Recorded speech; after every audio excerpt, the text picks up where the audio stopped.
मैं डेलेम और डेलन की बात कर रहा था। डेलेम और डेलन की वो भी नहीं, डेलेम में भी नहीं है, यहाँ पर तो 0 है डिग्री और यहाँ 2 है, 1 और 1 2 हो गई, x की पावर 1 y की पावर 1। इसको चेक ही नहीं करना होता है, m और n को चेक करना होता है होमोजेनियस के लिए, तो है ना। आगे ध्यान रखना, m और n को चेक करना है और m और n होमोजेनियस फंक्शन नहीं है, इसलिए हम इसको होमोजेनियस तरीके से नहीं कर सकते। अब नेक्स्ट मैंने तुम्हें रूल बताया है कि function of X Y into Y D X वाला, तो देखो ये y कॉमन आ गया बाहर, वाई डी एक्स है, यहाँ एक्स डी वाई है, एक्स वाई की पावर सेम होनी चाहिए, तो यहाँ देखो 1 कांस्टेंट अलाउड होता है, क्योंकि इसको हम x की पावर 0 y की पावर 0 लिख सकते हैं। ये x की पावर 1 y की पावर 1 प्रोडक्ट में है, ठीक है।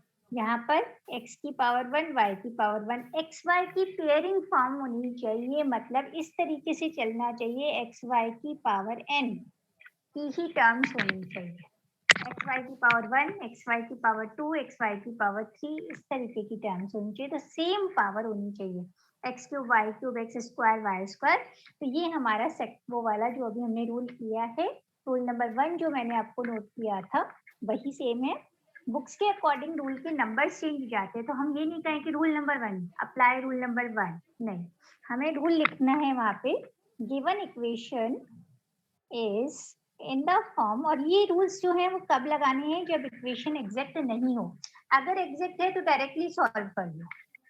Equation is in the form function of X Y into Y D X plus function of X Y into X D Y 0, so integrating factor will be 1 upon mx minus ny, where mx minus ny is not equals to 0.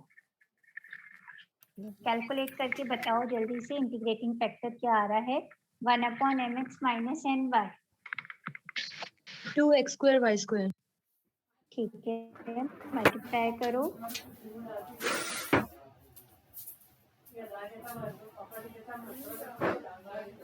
Ma'am इसका final answer -1 upon 2xy plus 1/2 log x minus 1/2 log y equal to c। ठीक है, good. अब multiply equation 1 by integrating factor we get, अब term by term multiply करना ना, y plus X Y square है, तो term ऐसे मिल रही है कि तुम्हें हर एक अलग मल्टीप्लाई कर साथ मत करना, नहीं तो कभी भी रिजल्ट तक नहीं पहुंच पाओगे। जब भी इंटीग्रेटिंग फैक्टर निकालो तो इस चीज का थोड़ा सा ध्यान रखना है। मैं कुछ क्वेश्चंस भी आज आप लोगों को दूंगी ना, तो उनको एक बार आप करना तो आपको थोड़ा सा और आइडिया हो जाएगा।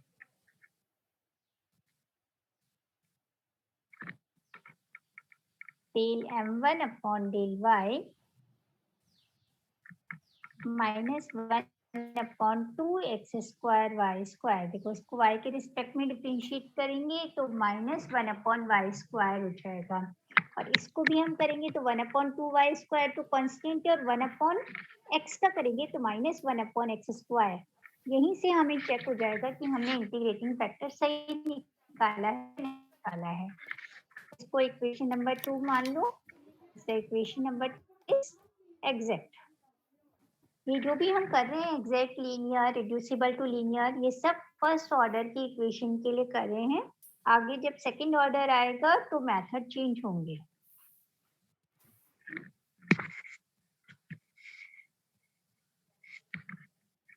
और अब मैं प्रोसीजर नहीं लिख रही हूँ, डायरेक्ट यू लिखते हैं हम। यू कैसे निकालते हो, integration of m1 dx 1 upon 2x square y plus 1 upon 2x। Book में जो क्वेश्चंस दे रखे हैं आप उनको ट्राई करना, फिर मैं कुछ क्वेश्चंस एक्स्ट्रा दे दूंगी आपको। इसको इंटीग्रेट करेंगे तो क्या आएगा, -1 upon 2xy, 1 upon 2y as it is, और 1 अपॉन x स्क्वायर का हो गया -1/x plus 1 upon 2 log x।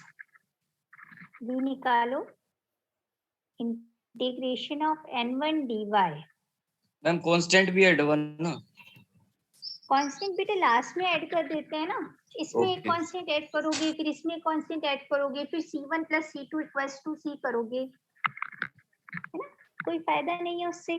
तो फर्स्ट ऑर्डर की इक्वेशन है, फर्स्ट ऑर्डर की इक्वेशन में नंबर ऑफ आर्बिट्ररी कांस्टेंट्स कितने होते हैं, एक ही होगा, तो हम डायरेक्ट ही लिख देते हैं इसको। इसका इंटीग्रेशन हो जाएगा -1/2xy -1/2 log y, और सॉल्यूशन में u + v आता है, लेकिन जो टर्म्स कॉमन है उनको हम एक ही बार लिखेंगे, -1/2xy कॉमन है, +1/2 log x -1/2 log y = c।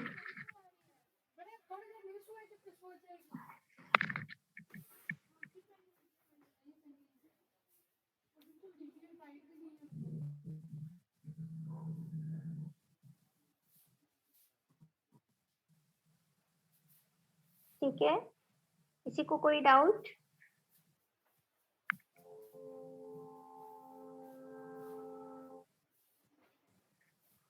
किसी को कोई डाउट है? No ma'am, no ma'am. Next tool की तरफ चलें। Yes ma'am. ठीक है, okay.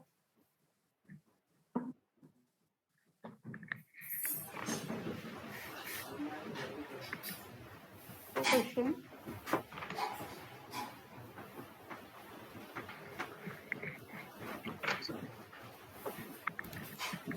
solve y into axy plus e की power x dx minus e की पावर x dy = 0। जिन लोगों ने एक्सरसाइज की होगी उनको ध्यान होगा कि ये बर्नौलीज में भी हमने क्वेश्चन किया था। तो एक ही क्वेश्चन करने के कई तरीके हो सकते हैं, हो सकता है वो लीनियर से भी हो रहा हो, लीनियर से हो रहा है, या बर्नौली से हो रहा है, एग्जैक्ट से हो रहा है, या नॉन एग्जैक्ट से भी हो रहा है ना, तो दोनों तरीकों से भी हो सकता है। होमोजीनियस भी हो सकती है, तो होमोजीनियस वाली फॉर्म भी उसमें लग सकती है। तो कुछ क्वेश्चंस होते हैं जो कई तरीके से सॉल्व हो जाते हैं। सबसे पहले वही इक्वेशन ऑफ एग्जैक्टनेस, इक्वेशन की एग्जैक्टनेस चेक करो। पहले m लिख लेते हैं, जहां ये मल्टीप्लाई वाला केस हो ना, मल्टीप्लाई करके पहले लिख लो उस टर्म को, नहीं तो फिर क्या होता है कि प्रॉब्लम आती है, गड़बड़ हो जाती है। ax² + y e की पावर x, और n में ये माइनस साइन भी इंक्लूड होगा, -e की power x।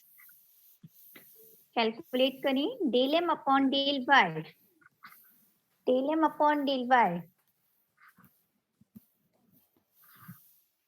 2axy plus e की पावर x, del n अपॉन del x माइनस c की पावर x। क्या इक्वेशन एग्जैक्ट है?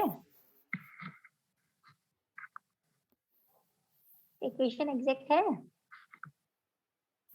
No ma'am. नहीं है। No ma'am. अब चेक करो, जो दो रूल्स तुमने पहले पढ़े थे, क्या उनमें से कोई लग रहा है क्या? क्या ये इक्वेशन होमोजीनियस है क्या?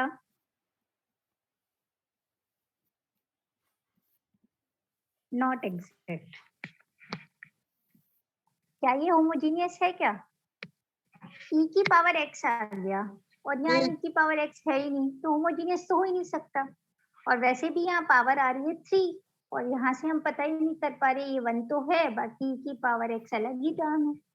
अगर सब में e की पावर x होता तो फिर हम पावर्स काउंट करके भी होमोजीनिटी चेक कर लेते हैं, है ना, लेकिन ये होमोजीनियस नहीं है। अच्छा, अब इसको चेक करें हम कि सेकंड वाला फॉर्म जो हमने किया था अभी, x into y का प्रोडक्ट वाला, ये y कॉमन आ गया, dx है, या a कांस्टेंट है, x की पावर 1 है, y की पावर 1 है, ये टर्म ओके है। लेकिन यहाँ e की पावर x है, तो यहाँ y होना चाहिए था। अगर ये e की पावर xy होता तो हम इसको फंक्शन ऑफ xy में काउंट करते, नहीं है, इसका मतलब सेकंड फॉर्म भी नहीं है। अब दो रूल्स एक साथ चलते हैं जो तुम्हें रोल नंबर 2 और 3 में लिखवाए हैं। अगर तुम रोल नंबर 2 और 3 देखो तो मैं आपको शो करती हूँ वो पेपर जहाँ में हमने ये रूल लिखा था, रोल नंबर 2 और 3, इसको देखो एक बार ना, ये क्या रूल्स थे देखो, इसमें ऑब्जर्व करना। एक में हमने क्या किया है, del M upon del Y में से del N upon del X, del M upon del Y और del N upon del X हम निकाल चुके हैं एग्जैक्टनेस की कंडीशन के लिए। तो एक में हम क्या कर रहे हैं, del M upon del Y में से del N upon del X minus कर रहे हैं, और एक रूल में del N upon del X में से del M upon del Y, मतलब एक तरीके से हम कहो कि एक में a माइनस बी निकाल रहे हैं तो दूसरे में b माइनस ए निकाल रहे हैं। सिर्फ किसका फर्क आएगा, एक डिफरेंस साइन यानी माइनस साइन का डिफरेंस आएगा, है ना। तो हम कोई सा भी एक बार कैलकुलेट करके चेक कर रहे हैं। रूल नंबर 2 में हमें n से डिवाइड करना है, तो हमें क्या मिलना चाहिए, केवल फंक्शन ऑफ x मिलना चाहिए। उस डिफरेंस को अगर हम n से डिवाइड करें और केवल x की टर्म मिले तो इंटीग्रेटिंग फैक्टर उस फंक्शन ऑफ x को इंटीग्रेट करने पर मिलता है। अगर इन दोनों का डिफरेंस जो है वो m से डिविजिबल होने के बाद केवल फंक्शन ऑफ y देता है, तो हम इंटीग्रेटिंग फैक्टर में e की पावर में उस फंक्शन ऑफ y को इंटीग्रेट करके निकालते हैं। तो पहला काम तो अभी हमें ये चेक करना है कि फंक्शन ऑफ x मिल रहा है या फंक्शन ऑफ y मिल रहा है, n से डिविजिबल होगा या m से डिविजिबल होगा। पहले हम दोनों का डिफरेंस कैलकुलेट करते हैं ना, किसी को भी किसी में से सब्ट्रैक्ट कर दो जो तुम्हें इजी लग रहा है, फिर बाद में हम चेक कर लेंगे कि किससे डिवाइड करना है हमें, है ना। तो सबसे पहले मैं del M upon del Y में से del N upon del X को सब्ट्रैक्ट कर रही हूँ, है ना। अभी चेक कर रहे हैं, del M upon del Y में से मैंने del N upon del X को सब्ट्रैक्ट कर दिया, क्या मिलेगा मुझे, प्लस साइन हो जाएगा और ये ऐड हो जाएगा, है ना। तो ये 2axy प्लस 2e की पावर x मिलेगा। क्योंकि सबको क्लियर है कि सब्ट्रैक्शन करना है अपने को।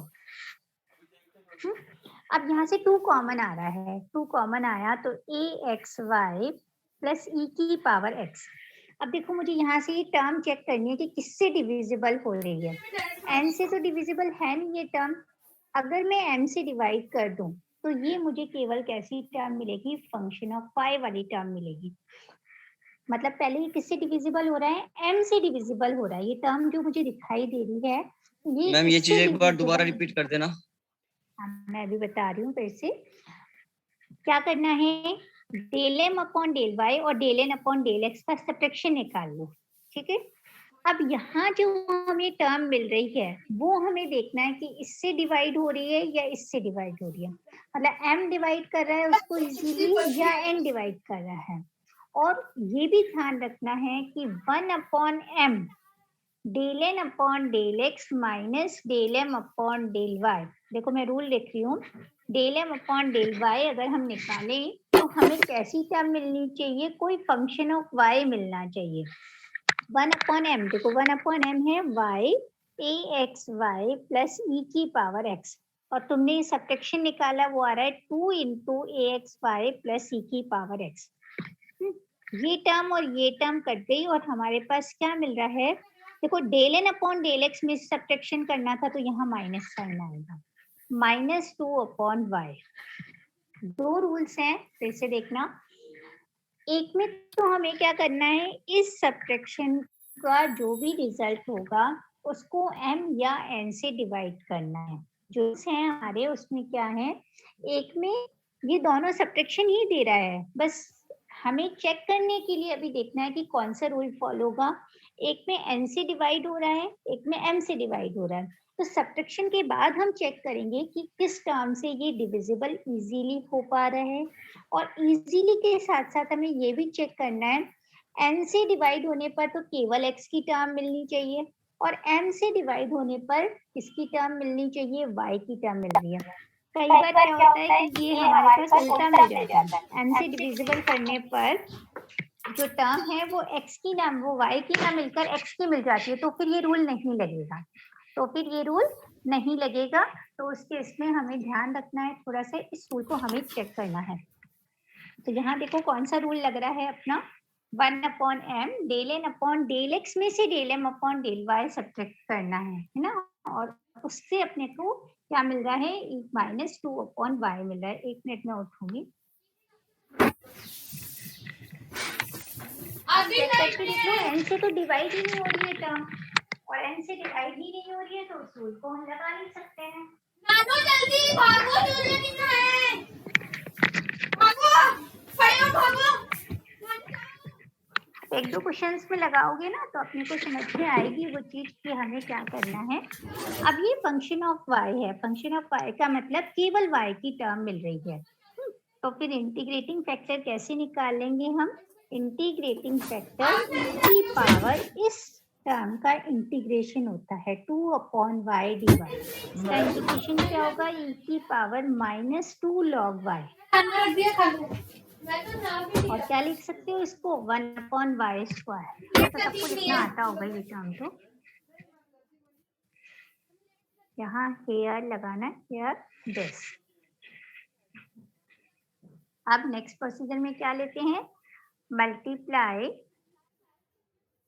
Equation 1 by integrator. फैक्टर से मल्टीप्लाई करो मतलब 1/y स्क्वायर से मल्टीप्लाई करना है। देखो क्या आ रही है तुम्हारे पास टर्म?